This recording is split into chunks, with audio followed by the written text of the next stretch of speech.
विश्वानि देव सवितर्दुरितानि परासुव यद्भद्रं तन्न आसुव।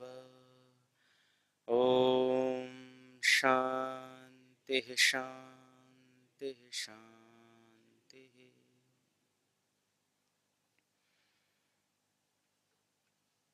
एक संकल्प के साथ कि हम सब परमपिता परमेश्वर की दिव्य संतान हैं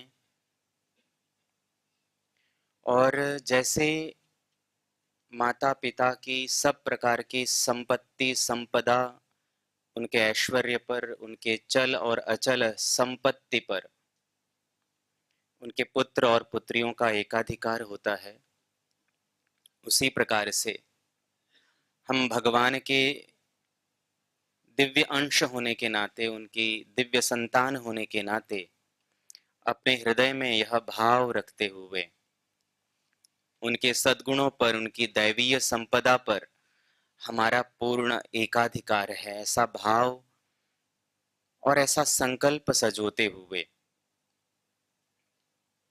और हम ऋषि मुनियों के वंशधर हैं,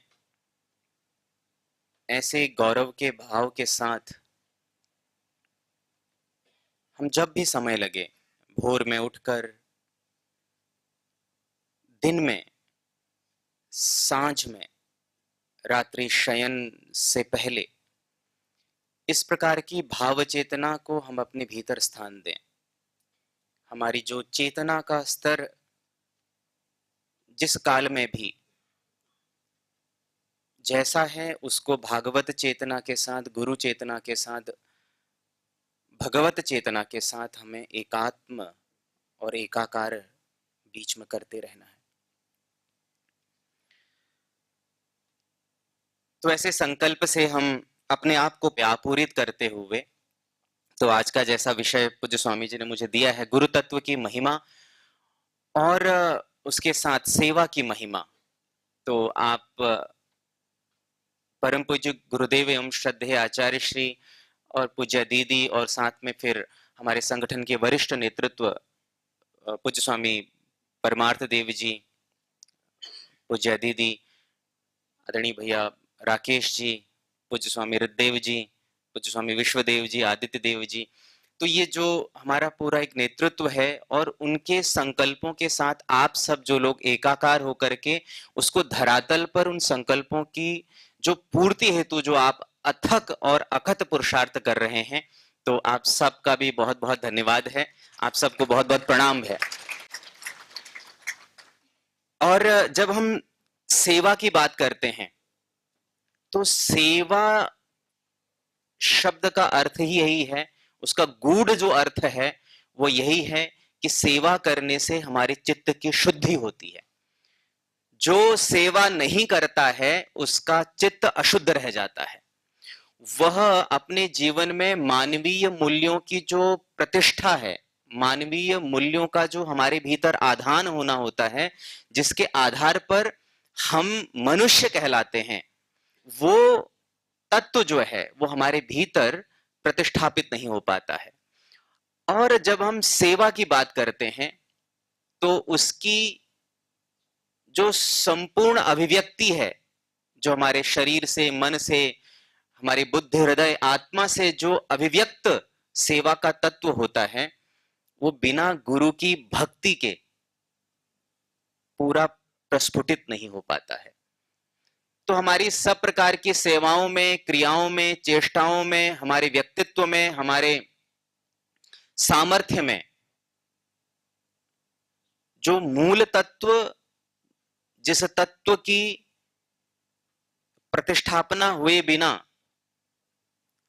ना तो हमारा जीवन सफल होता है, ना हमारे द्वारा किए जा रहे कार्यों की संपूर्णता होती है, ना ही मनुष्य रूप में हमारे जीवन की जो पूर्णता है, जो पूर्णता की प्रक्रिया है, जो पूर्णता का रास्ता है, जो मार्ग है, वह भी हमारे जीवन में गुरु तत्व की प्रतिष्ठापना के बिना अपूर्ण रहता है।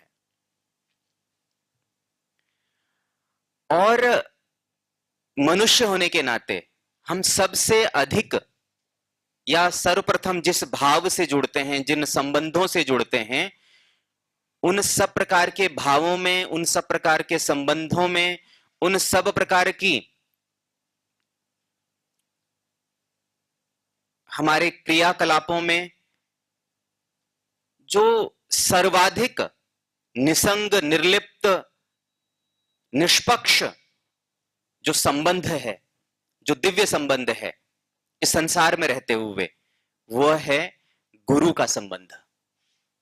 बाकी जितने भी संबंध हैं संसार के, माता हो, पिता हो, भाई बहन, या जो विवाहित हैं तो पति पत्नी, ये जितने भी संबंध हैं जो इस संसार में आकर के बनते हैं, उन सबका अपना एक सम्मान है, उनकी अपनी एक मर्यादा है, उनका अपना एक प्रयोजन है। लेकिन ये जितने भी संबंध मैंने बताए, ये किसी न किसी रूप में हमारा लालन पालन करते हुए, हमको जीवन में आगे बढ़ाते हुए, ये एक संबंध हमको जीवन के पथ पर आगे तो बढ़ाते हैं, लेकिन कहीं ना कहीं बांध भी देते हैं। माता और पिता का संबंध भी पवित्रतम संबंध है, लेकिन उसमें भी एक मोह रूपी एक बंधन कभी ना कभी आ जाता है। वो बंधन भी हम तब पूरी तरह से उस बंधन से मुक्त हो जाते हैं जब माता पिता भी एक गुरु की भूमिका में आ जाते हैं। तब वो मोह रूपी जो पाश है उससे भी हमको मुक्त कर देते हैं। लेकिन जब गुरु की बात आती है तो गुरु एक ऐसा शाश्वत संबंध है इस संसार में रहते हुए जो आपको बांधता नहीं है, अपितु आपको मुक्त कर देता है। जैसे संसार में हम किसी एक संबंध को ले लें, कोई बच्चा अपने पिता से बहुत प्रेम करता है, अपनी मां से बहुत प्रेम करता है। यदि कोई दूसरा पड़ोसी का बच्चा या कोई और दूर का बच्चा भी उसकी माता से उनके चरण पूजता है, उनके आसपास आता है, तो बच्चे को जलन हो जाती है, नहीं ये तो मेरी मां है, ये तो मेरे पिता हैं। पिता को या माता को भी ऐसा ही महसूस होता है, उसको अपना बच्चा अधिक प्यारा लगता है। दूसरा उसमें लाख गुण भी हो तो थोड़ा सा एक बहुत अधिक भी साधिका हो, साधक हो, उसके बाद भी मन के किसी कोने में एक छोटा सा भाव तो रहता है। आप उसको अपने पुत्र की तरह अपनेपन के भाव से आप स्वीकार नहीं कर पाते हैं, यह सच्चाई है। लेकिन परमपिता परमेश्वर कि हम सब आराधना करते हैं कि नहीं करते हैं? हम पूजा करते हैं, स्तुति करते हैं, उनको भोग लगाते हैं, उनको पुष्प अर्पण करते हैं। लेकिन कभी भी आप लोगों ने एक दूसरे को महसूस किया कि आपको जलन होती हो? पवन जी रोज सुबह पूजा कर रहे हैं, 2 घंटा कर रहे हैं, और श्याम सुंदर जी बोल रहे हैं मैं तो 1 ही घंटा करता हूं। इनसे प्रेरणा लेकर के 1 घंटे को 2 घंटा 2.5 घंटा तो ये कर देंगे, लेकिन कभी भी ईर्ष्या का भाव परमपिता परमेश्वर की भक्ति में हमको कभी भी नहीं आएगा, क्योंकि उस परमपिता परमेश्वर में अनंत करुणा, अनंत दया, अनंत प्रेम है, और वो एक साथ पूरे विश्व को उससे आप्लावित कर रहा है। आप वैष्णो देवी के मंदिर में चढ़ रहे हो, खूब चढ़ाई है, आप लोगों ने वहां गए होंगे, और हट्टे कट्टे योगी आत्माएं हम चढ़ रहे हैं और हमें थकान हो रही है, और हम देखें कि कोई दिव्यांग व्यक्ति घसीटते हुए अपने आप को मां के दर्शन के लिए जा रहा हो।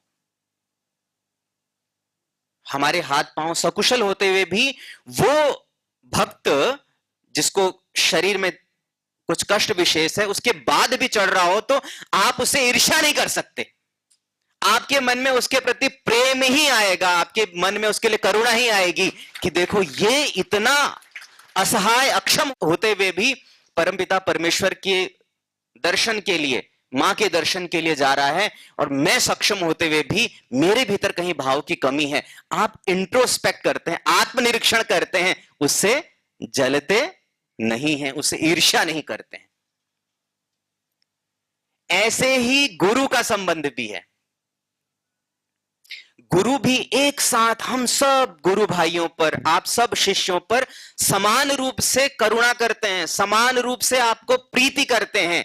वो कहीं पर भी ऐसा नहीं लगता है कि इसको ज्यादा इसको कम, समान रूप से। इसलिए मैं कह रहा था कि संसार के संबंधों में गुरु एक ऐसा संबंध है जो आपको सब ओर से, सब प्रकार से एक साथ समान करुणा और आत्यंत की प्रीति करते हैं।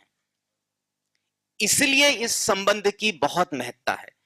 यदि हमने इस संबंध को पूरे प्राणपन से और अपने हृदय की गहनतम संवेदनाओं से हमने उसको जी लिया, तो यह संबंध जैसे परमात्मा का संबंध है, इस लौकिक संसार में परमपिता परमेश्वर की प्रतिमूर्ति के रूप में, प्रतिनिधित्व के रूप में वो गुरु साक्षात विग्रह होते हैं उस परम चेतना के, उस परम पिता के जो दैवीय संपदा है उससे युक्त होते हुए वो गुरु रूप में हमारे समक्ष होते हैं।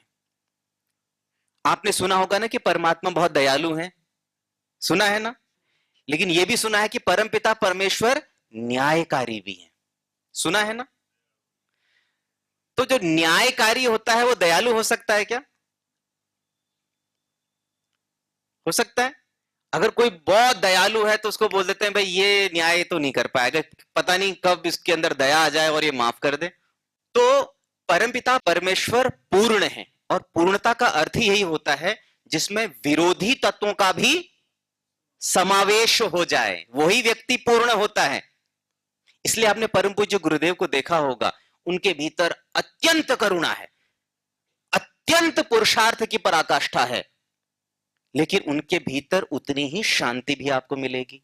एक और क्रांति मिलेगी तो दूसरी ओर शांति का भाव भी मिलेगा।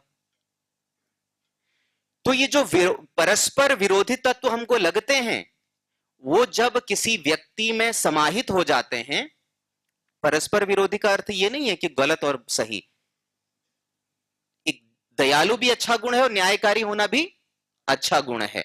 तो वो जब परस्पर किसी एक अस्तित्व में समाहित हो जाते हैं तो उनके भीतर हमको पूर्णता के दर्शन होते हैं। तो ये तो मैं बात कर रहा था कि गुरु तत्व जो है उसकी महिमा क्या है, उसका हमारे जीवन में किस प्रकार से, जिसको कहते हैं वो हमारे जीवन का अभिन्न अंग कैसे है। तो सबसे पहले हमको यह समझने की आवश्यकता होती है कि गुरु को जब हम व्यक्ति से पार देखते हैं तो हमें गुरु तत्व समझ में आता है। यदि आपने गुरु को व्यक्ति के रूप में देखा तो हमारी दृष्टि में दोष आ जाएगा, क्योंकि जब हम व्यक्ति की बात करते हैं तो हमें उसमें अलग अलग प्रकार के दोष दर्शन होते हैं। लेकिन जब हम गुरु को तत्व के रूप में देखते हैं तो हमारी जो पावनी परंपरा है, वेदों से लेकर हमारे ऋषियों मुनियों, हमारे जो पूर्वज रहे हैं, जो हमारे सिद्ध महापुरुष रहे हैं, उन सब परंपरा का आधान उस गुरु तत्व में हो जाता है।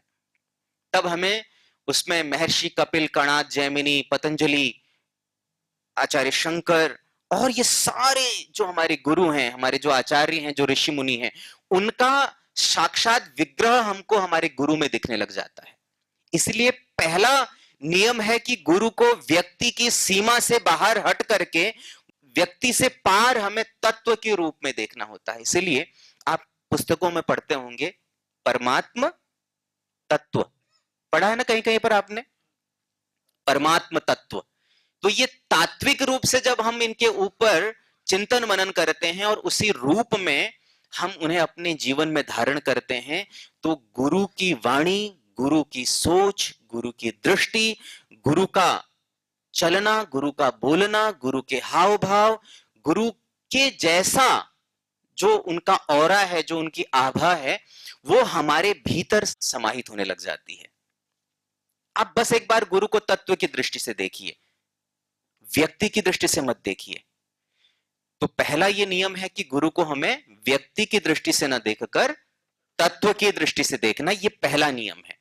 यहां से हमें प्रारंभ करना है। और गुरु एक ऐसा संबंध है जो सब प्रकार की माया, मोह और जितना भी आसुरी पक्ष है उन सब से पार जो दैवीय संपदा श्रीमद् भगवद गीता में भगवान योगेश्वर श्री कृष्ण ने कही है। आप सब लोगों को दैवीय संपदा के विषय में पता है? दैवीय शब्द समझते हैं? दैवी मतलब देवताओं द्वारा दिया गया, ऐसे अर्थ लगा लीजिए। जो दैवीय है, जिसमें दिव्यता है, और संपदा का अर्थ क्या है?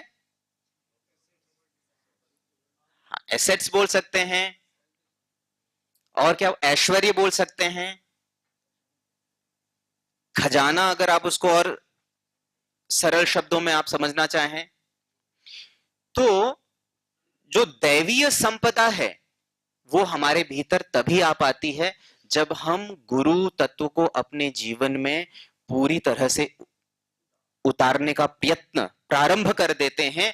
उन आचरणों पर, उन शिक्षाओं पर हम चलना प्रारंभ कर देते हैं, तो हमारी जो बुद्धि है वो स्वयमेव दैवीय गुणों से युक्त होना चाहती है। उसका मूल स्वभाव क्या है? हमारे मानवीय जीवन का मूल स्वभाव क्या है? कि हम दिव्यता में रहें, हम भव्यता में रहें। लेकिन जब हमारे भीतर आसुरीय संपदा का वास होने लग जाता है तो हमारी बुद्धि भी विपरीत दिखाने लग जाती है, हमारे हृदय गलत भाव करने लग जाता है, हमारे मस्तिष्क में गलत विचार, गलत ज्ञान, जिसे अज्ञान आप कह सकते हो, वो हमारे भीतर आने लग जाता है और पूरे जीवन को तहस नहस कर डालता है।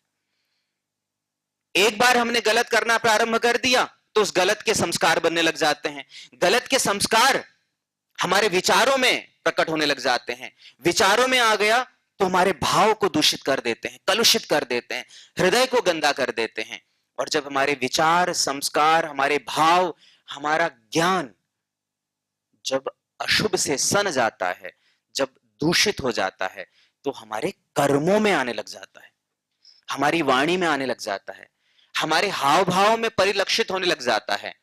और धीरे धीरे जब हम गलत कर्म करने लग जाते हैं तो फिर हमारी चेष्टाएं गलत होने लग जाती हैं। हमारा देखना, सुनना, हमारे संकेत, ये सब कुछ में अशुभ परिलक्षित होने लग जाता है।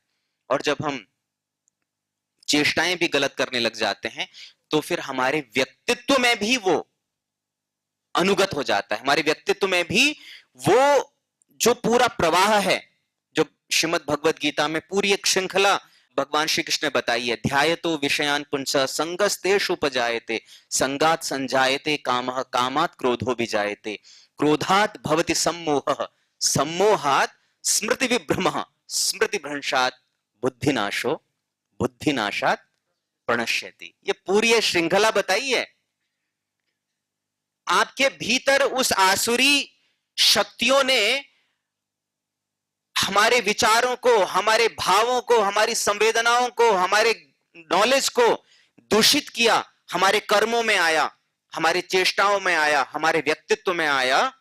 तो फिर हम ध्यायतो विषयान पुंसः संगस्तेषु उपजायते, हमने विषयों के बारे में चिंतन मात्र किया, उस चिंतन से ही ट्रिगर हो जाती हैं चीजें। आपने चिंतन किया मात्र अशुभ का, यदि आप साधक नहीं हैं, यदि आपने अपने जीवन में योग साधना नहीं की है, आपके भीतर विवेक नहीं है, तो वो विचार मात्र का संग करते ही आपके भीतर इच्छाएं जन्म लेने लग जाएंगी, गलत करने की इच्छा। संगस्तेषु उपजायते संगात संजायते कामः कामात् क्रोधो विजायते। जब कामनाओं की पूर्ति नहीं होती है तो फिर क्रोध तुरंत आपके जीवन में आ जाएगा। हमको क्रोध कब आता है? जब हमारी इच्छा की पूर्ति नहीं होती है, जब हमारे मनमानी पूरी नहीं होती है। संगात संजायते कामः कामात् क्रोधो विजायते क्रोधात् भवति सम्मोहः। जब क्रोध होता है हम सम्मोहित हो जाते हैं। जिस विषय में हम क्रोध कर रहे हैं उसके अतिरिक्त हमको जो दैवीय पक्ष है, जो मानवीय पक्ष है, जो शुभ है, वो उससे मोहित हो जाते हैं, उससे विमोहित हो जाते हैं, उसके विपरीत हो जाते हैं, तो हमको अच्छा फिर कुछ नहीं दिखता है। सम्मोहात् स्मृति विभ्रमः, जो हमारी अपनी स्मृति है हमारे विषय में, मनुष्य के विषय में, इस जीवन, इस जगत के विषय में, उस जगदीश्वर के विषय में, गुरु के विषय में, ग्रंथ के विषय में, गोविंद के विषय में जो हमारी स्मृति है कि हम कौन हैं, आप कौन हैं, यह जगत क्या है, ये जगदीश्वर क्या है, ये जीवन क्या है, ये जो हमारी स्मृति है, ये वाली स्मृति नहीं कि इनका नाम ऐसा है, इन्होंने ये किया है, ये इस पद पे हैं, ये तो लौकिक स्मृति है, ये तो व्यवहारगत स्मृति है। वास्तविक स्मृति यह है कि मैं कौन हूं, मेरा इस धरा पे आने का प्रयोजन क्या है, मैं कौन हूं, कहां से आया, मेरा प्रयोजन क्या है। यदि इस बात पे हो चिंतन तो फिर हर्ज क्या है। यह वास्तविक स्मृति हमारी धूमिल हो जाती है। जैसी ये स्मृति धूमिल होती है, हमारी बुद्धि नाश हो जाता है। कहते हैं ना, विनाश काले विपरीत बुद्धि। एकदम से पूरा का पूरा आपका चिंतन मनन, आपका भाव करने का दृष्टिकोण, देखने का दृष्टिकोण, सुनने की, ये सारी क्षमताओं में विषमता आ जाती है। और बुद्धि नाशात प्रणश्यति, बुद्धि का नाश हुआ, सही गलत का विचार आपके मन में आना बंद हो गया। विधि और निषेध, ये जो दो पक्ष परम पूज्य गुरुदेव बताते हैं, जीवन को यदि दो शब्दों में समझना हो तो क्या बोलते हैं, विधि और निषेध। Apply the dos, deny the don'ts. ये डूज और डोंट्स का जो पूरा चक्र है, उसमें आपकी बुद्धि सत्य और असत्य का निर्णय करना बंद कर देती है। प्रारंभ में तो आपको चेताती है, नहीं ये गलत है, मत करो, थोड़ा बोलती है, तेज बोलती है, आप उसको दबाते हो, पटखनी देते हो, चुप बैठो, साइड करते रहते हो, साइड लाइन करते रहते हो इसको। धीरे धीरे उसकी आवाज कम होती चली जाती है, वॉल्यूम धीरे धीरे कम हुआ कम हुआ कम हुआ, और एक समय आता है जो वो बिल्कुल सुनाई देना ही बंद हो जाता है। और ये एकदम लौकिक उदाहरण है। आप किसी को उसके उपकार की भावना से भर करके आप उसकी भलाई के लिए कुछ कहते हैं, और अगर ना माने, आप एक बार बोलोगे, 4 बार बोलोगे, 5 बार बोलोगे, 7-8 बार बोलने, ये तो सुनता नहीं है, कुछ बोलने का कोई फायदा नहीं है। ये हम सबका अनुभव है कि नहीं है। कहीं कहीं तो अपने पिता अपने बेटे को बोल बोल करके थक जाते हैं, फिर सोचते हैं छोड़ो, ये अपने आप सीख जाएगा, ठोकर लगेगी अपने आप सीख जाएगा। ऐसे लौकिक व्यवहार में भी हम 8-10 बार से अधिक किसी को नहीं समझाते, और जिसकी आवाज बार बार दबाई जाती हो, सुनी नहीं जाती हो, तो वैसे ही चुप हो जाता है। तो ये भगवान श्री कृष्ण ने वैज्ञानिक जो क्रम है किसी व्यक्ति के पतन को प्राप्त होने का, नाश को प्राप्त होने का, ये एकमात्र यही एक रास्ता है जिस रास्ते से व्यक्ति उत्थान की सीढ़ियां न चढ़ते हुए पतन की ओर, अधोगति की ओर उन्मुख हो जाता है और फिर दुख पाता है। अच्छा, उपाय क्या है फिर? उपाय सरल है। 4 मंजिल का आपका घर हो और उससे आपको नीचे उतरना हो, तो आप सीढ़ी लगाओगे ना। अगर नीचे कोई दरवाजे नहीं है तो एक जो सीढ़ी होती है बांस की, वो आपने लगाई और आप उतर गए नीचे, तो आप अभी टॉप पर थे, नीचे आ गए। ऐसे ही इन आसुरी जो शक्तियां हैं, इनके परवश होते हुए हमारा जीवन कहीं नीचे गर्त में गिर जाता है। अब लोग पूछते हैं कि जी बहुत बुरा हो गया, हमारे जीवन में तो सब प्रकार से दुख, क्लेश, कष्ट हैं, पीड़ा हैं, चारों ओर से दुर्भावनाएं, दुर्विचार, कुसंस्कार, ये हमारे जीवन के अंग बन गए हैं। बहुत ग्लानि होती है, कुंठा होती है, निराशा होती है, उद्वेग आता है, व्यथा है, जीवन में दुख ही दुख है। इससे बचें कैसे? तो सिंपल सा उपाय है, जिस सीढ़ी से आप नीचे उतरे हो वही सीढ़ी आपको ऊपर ले जाती है। बस आपको अपनी गति और दिशा उसके ठीक विपरीत कर लेनी है।